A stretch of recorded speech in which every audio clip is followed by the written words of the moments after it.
Bonjour à tous, vous êtes avec Adeline de la chaîne Budget Serein. Je suis très contente de vous retrouver en ce dimanche. 1,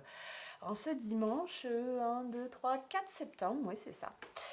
J'espère que vous avez tous et toutes passé une bonne rentrée, ou tout du moins je vous souhaite bon courage si vous reprenez le travail, le train-train quotidien. Si vous avez des enfants, eh bien aussi le train-train de courses, ménage, dodo, devoirs, vaisselle, etc., etc. Et je vous souhaite beaucoup de courage puisque je suis aussi dans cette configuration. J'ai également repris le travail depuis une bonne semaine maintenant avec 3 enfants à domicile puisque je vous rappelle que je suis assistante maternelle, plus mes 2 grands loulous qui sont encore là et mon mari également. Mais ça, c'est ma vie perso et on s'en fiche un petit peu. Nous ne sommes pas là pour ça. Nous sommes ici pour pouvoir en fait faire le bilan de la semaine numéro 1 du mois de septembre pour notre famille. Je vous rappelle que le mois de septembre chez nous, là, sera sur 5 semaines. Ça va être dur, dur, dur, je le sens déjà. Comme certains le savent, nous sommes en travaux, pardon, à la maison. Nous reconstruisons un garage en ossature bois qui est enfin terminé. Nous avons fini, notre part de travaux. Il reste encore l'entreprise de terrassement pour venir faire le bitume du sol. Et nous serons enfin quittes de ce chantier de dingue qui a pris presque un mois. Voilà. Donc, en fait, c'est à l'origine, hein, pour la petite histoire, je raconte pour que les nouveaux abonnés ne soient pas un peu largués. Nous avons commencé la gestion des enveloppes budgétaires parce que nous avons été obligés de souscrire un crédit pour les travaux d'environ 18 000 euros. Ça, c'est juste pour la partie entreprise. Nous sommes venus financer avec des économies personnelles l'achat des matériaux de ce fameux garage. Et donc, en fait, nous aimerions pouvoir rembourser ce crédit travaux assez rapidement, hein. Il est pris pour 7 ans, mais on voudrait le réduire à 5 ans, voire même 4 ans, de façon à être libéré le plus tôt possible. Voilà. Le but est donc de générer des économies les plus infimes soient-elles pour pouvoir les cumuler et gagner des trimestres de remboursement supplémentaires. Allez, sans perdre un instant, nous allons pouvoir commencer le bilan de cette semaine numéro 1 ensemble. On se retrouve avec Crésus. Alors, dans le Crésus, cette semaine, nous allons voir ce qui s'est passé en catégorie alimentation. Bon, alors, nous sommes repartis sur un budget de 160 euros par semaine et autant vous dire que c'est archi dur. J'ai dû revoir et remanier mon menu de la semaine au moins 3 fois dimanche dernier. Il faut que je fasse le menu là, de cette semaine aujourd'hui. Mais j'ai un peu de reste. Je suis tombée sur des bons plans de fin de date, de date courte cette semaine que j'avais pris en fait parce que je ne savais pas ce que je trouverais la semaine prochaine. Ce qui fait qu'en fait, j'ai eu beaucoup de mal à boucler les courses. Mais il me reste quand même quelques petites économies, soit à peu près les mêmes. Alors, certaines d'entre vous me demandent où je vais faire mes courses. Alors, il faut savoir que j'en fais une partie sur le marché où il y a un panier de type AMAP ou des choses comme ça que mon mari a avec un de ses collègues de travail. Alors, par exemple, je peux avoir 6 ou à peu près 6 kilos de fruits et légumes mélangés confondus pour 20 euros. Autant vous dire que ça fait à peine 6 à 7. Hein, je regarde, mais il y a un peu plus d'articles que ça. Bref, j'avais calculé sur les 20 euros, pour le nombre d'articles que j'avais, ça faisait une moyenne de 2 euros par kilo. Autant vous dire que c'est imbattable. Ce qui fait qu'en fait, sur le marché, j'achète uniquement des choses qui me manquent et la viande de la semaine. Après, dans les courses, je vais au Lidl pour les produits ménagers, des petites choses comme ça. Je vais pour des choses qui sont vraiment moins chères qu'à Carrefour, par exemple, puisque j'ai fait un comparatif de prix en tout début du mois de février.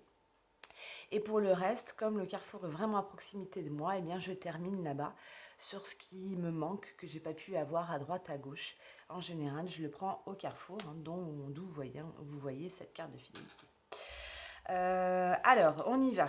Donc 3,28 €. Donc les deux, 5, 3, on est OK. et les 28 qui sont là. C'est parfait. Donc, on va venir clôturer cette semaine. On va venir faire un nouveau dépôt pour les courses de la semaine prochaine. Donc, on marque dépôt en date du 5-08. Je ne suis pas sûre qu'on soit le 5. Je vais quand même vérifier. J'ai un petit problème avec les dates. Voilà. Forcément, le 5, c'est demain. Aujourd'hui, nous sommes le 4. Je dépose donc plus 160 €. C'est ce qui est prévu pour la semaine. Hop. Je prends les billets. 1, 2, 4, 6, 8, 10, 12. Et 1, 2, 3, 4 qui font 160. On est OK. Allez, on met tout ça dans la nouvelle enveloppe zip. Et c'est pour la semaine prochaine. Les économies de la semaine, on les met là. Santé. Eh ben, il ne s'est rien passé. Je pars avec une base de 30 €. On a toujours les 30 €. Pour le moment, je croise les doigts. En shopping, donc on dépose 50 € en début de mois. Ils y sont toujours. Je vous dirai bien, heureusement, et ça me fait plaisir. Dans la catégorie de Jeanne, elle a déjà pris 5 € pour aller, je ne sais plus où, avec ses copines avant la rentrée des classes. Bref, de toute façon, elle gère son argent de poche sur le mois. Donc, il reste 10 €. En ce qui concerne l'entretien maison et hygiène, il y a eu quelques achats d'effectués. Excusez-moi. Il doit rester 34,87 €. Donc 34, 5, 6, 7, 8, 30,87 €. 34,87 €. On est bon. Qu'est-ce qu'il y a eu d'acheter ici? Pas grand-chose pour 5,13 €. C'était quoi? Dentifrice, je crois. Et puis certainement un déo pour mon mari, je pense. Il va y avoir des gros achats la semaine prochaine parce qu'il va me falloir de la lessive, des pastilles de lave-vaisselle, du papier toilette encore. Peut-être pas la semaine prochaine, je verrai. Dans la catégorie d'hiver, il ne s'est rien passé pour le moment. On est toujours à 40 € et je suis bien contente. Hop et hop. Le coiffeur, il n'y a rien de prévu ce mois-ci. Pour les trackers qui sont gérés par carte bancaire. Alors, en ce qui concerne le tabac, donc mon mari a fait des dépenses. Il reste 97,50 € sur les 140. J'ai fait de l'essence dans ma voiture. J'ai profité qu'elle était à 1,61 € par chez nous pour faire le plein. En vin et autres, on n'a toujours rien dépensé, mais ça ne serait tardé. J'ai cru comprendre qu'il n'y avait plus grand-chose. En essence, pour la voiture de mon mari, il est encore ici. Il retravaille demain maintenant, donc je pense qu'il va refaire le plein soit aujourd'hui, soit demain avant de partir. Et donc en alimentation chien-chat, qui est en partie gérée quand même par de l'espèce, il y a eu des dépenses, il reste 20 €. Voilà, 41. Eh oui, je vous vois arriver tout de suite là, avec vos petits yeux frétillants sur les billets de 5 €. Mais non, que nini! Nous ne les mettrons pas dans le défi. 35 € pour faire le mois dans cette catégorie, c'est vraiment un minimum. Donc, je ne peux pas me permettre de les retirer pour le mettre dans le défi 5 €. C'est pas possible. Remarquez, quand je vois des youtubeuses qui arrivent à faire des 100 ou 150 € en billets de 5 € par mois, sur un défi 5 €, franchement, chapeau les filles. Après, je ne suis pas allée voir en détail comment elles dispatchaient leurs revenus en tout début de mois. Mais j'imagine que si les épargnes ne sont pas inclus dedans, j'aurai également pour ma part beaucoup de billets de 5 que je pourrais mettre de côté. Bref, c'est pas le choix que j'ai fait. J'ai fait un autre choix. En ce qui concerne la catégorie des gains, alors, je tiens à remercier Nathalie. Nathalie, merci beaucoup, qui m'a en plus de ça envoyé un gentil message sur ma boîte mail pour me dire que son amie et elle avaient fait une demande de parrainage Boursorama et que finalement uniquement le sien compterait. Donc merci beaucoup en tout cas de m'avoir prévenu et merci parce qu'ils sont arrivés. Donc ces 100 € vont pouvoir me financer un cours et demi de ma formation en e-learning que je suis en train de reprendre, c'est-à-dire une formation de naturopathe à domicile. Merci beaucoup Nathalie. Voilà. Hop. D'ailleurs, si vous comptez, si vous cherchez à ouvrir un compte en banque pour une banque en ligne qui vous offre une carte bancaire avec 0 frais, vous pouvez utiliser mon code parrainage que vous trouverez dans la description de cette vidéo. Je vous en remercie d'avance si vous le faites. Allez, on va... ça c'est fini pour le Crésus, on va passer à la répartition dans les économies de la semaine, c'est-à-dire ma pause, mais c'est toujours ça de prix. Alors, nous revoilà. Je voulais vous préciser une petite chose. Il est apparu un nouveau tracker d'épargne, puisque j'ai discuté avec mon mari de cette formation que je suis en train de faire, qui organise des stages de rencontres annuelles sur 4-5 jours, en général dans le milieu de la France ou dans des stations thermales, des petites choses comme ça, où en fait on rencontre d'autres naturopathes, c'est un moment d'échange et où on fignole un petit peu les cours théoriques en pratique. Et on passe également, en fait on fait des petits exercices de pratique sur les techniques qu'on a appris durant la formation en e-learning. Donc je lui ai mis le souhait d'y participer. Ça a lieu normalement début juillet, donc je pense qu'il y aura une session début juillet 2023 et j'ai en gros budgétisé ça à 400 € avec les frais de transport. Tout est pris en compte sur place, hein, les cours, l'alimentation et l'hébergement. Donc il me reste vraiment juste à ajouter les frais de transport et comme je serai toute seule, je pense que ce sera plus économique d'y aller en train que d'y prendre ma voiture. Donc cette catégorie-là fera partie du budget prévisionnel de novembre.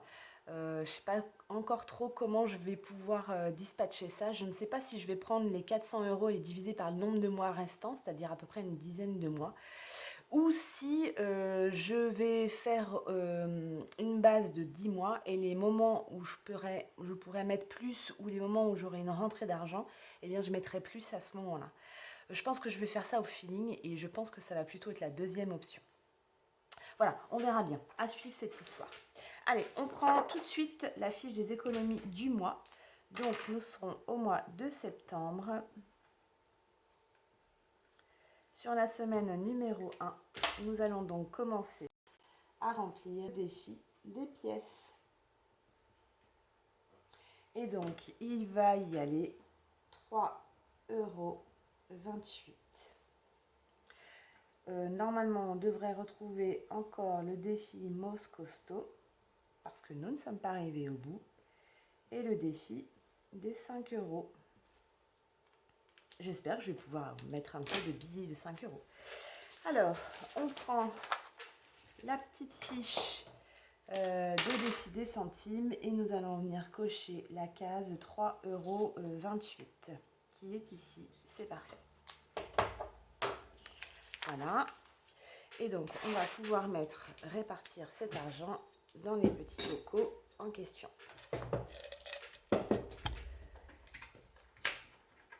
Hop.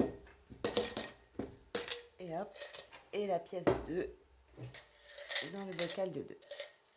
Alors, j'étais un peu intriguée par la valeur de ce qu'il y avait exactement dans mes pots et dans ma tirelire, hein, la tirelire Mos Costaud qui est ici, juste pour avoir une idée. Donc je me suis amusée, j'ai tout sorti et j'ai tout compté pour voir si j'avais bien le même montant ici et là, et ici et dans les pots ici. Donc, pour vous donner une petite idée, depuis février, alors nous avons épargné dans le défi des centimes 71,60 €, donc c'est pas beaucoup finalement, c'est très peu, j'ai été surprise que ça soit si peu, mais en fait quand je vois le nombre de cases vides, je me dis c'est normal. Et ici, nous avons épargné 96 € sur les 130. Donc, autant vous dire que dès que le Moss Costaud est terminé, je vais me pencher très sévèrement sur celui-ci pendant au moins 2-3 mois, histoire de le faire monter à plus de la moitié quand même, parce que c'est pour un salon de jardin, hein, donc ça veut dire que à partir du mois d'avril, mai grand max, éventuellement l'année prochaine, j'aimerais bien pouvoir investir dans un super salon de jardin tout neuf. Surtout que maintenant on a un super jardin avec un beau garage et tout et tout. Donc ça me ferait vraiment plaisir. Donc celui-ci, quand il est terminé, je n'en commencerai pas d'autres. Je me consacrerai uniquement à celui-ci, histoire de bien le monter pour pouvoir avoir le budget nécessaire d'ici avril-mai l'année prochaine. Voilà pour cette partie. Donc cette vidéo touche à sa fin. Nous avons plutôt pas épargné grand-chose, mais c'est, je dirais, plutôt comme d'habitude. Après, ceci dit, c'est pas très gênant. Je n'ai pas entamé trop pour une première semaine les autres enveloppes, sachant qu'il reste encore 4 semaines chez nous finalement. Donc je vois ça plutôt sereinement. Ça ne tracasse pas plus que ça, le restant étant déjà épargné. Pour information, nous avons dépassé notre budget prévu pour ce fameux garage. Et je pense, donc là je vais faire les totaux hein, sur notre ordi avec tous les tickets de caisse. Et je pense que nous allons être obligés de piquer dans le fonds de secours pour ne vraiment pas être dans le rouge ce mois-ci. J'ai aucune idée de combien. Enfin, si, peut-être à peu près 500 €, donc quasiment la moitié. Ce qui veut dire que je ne sais pas trop ce que je vais faire. Soit je pique dedans, ou soit j'attends la prime de septembre pour pouvoir le renflouer. Je ne sais pas trop, je vais voir. La semaine prochaine, je vous prépare un petit dossier sur comment faire ses yaourts maison, pourquoi faire ses yaourts maison et combien ça coûte de faire ses yaourts maison. Et je précise, bio surtout. On ne peut pas comparer des yaourts standards classiques avec des yaourts bio, hein, ce ne sont vraiment pas les mêmes tarifs. Et je vous prendrai en référence le prix des yaourts bio de Leclerc, de Carrefour, excusez-moi j'ai vraiment un chat dans la gorge, et les yaourts bio qui sont vendus à Lidl. Voilà, c'est ça. Comme ça on aura 3 ordres de prix différents et je vous montrerai combien me reviennent mes yaourts à moi. Je vous dis ça comme ça en live, je n'ai aucune idée de savoir si en fait ça sera moins cher de les faire à la maison ou pas. Maintenant, tout ce que je sais, c'est qu'ils sont bien meilleurs. Allez, sur ces quelques mots, je vous laisse. Je vous souhaite une bonne fin de journée à tous, un bon week-end, un bon courage pour la semaine prochaine. Si vous êtes nouveau abonné et que vous êtes encore là, eh bien écoutez, merci. Et n'hésitez pas à vous abonner en cliquant juste ici.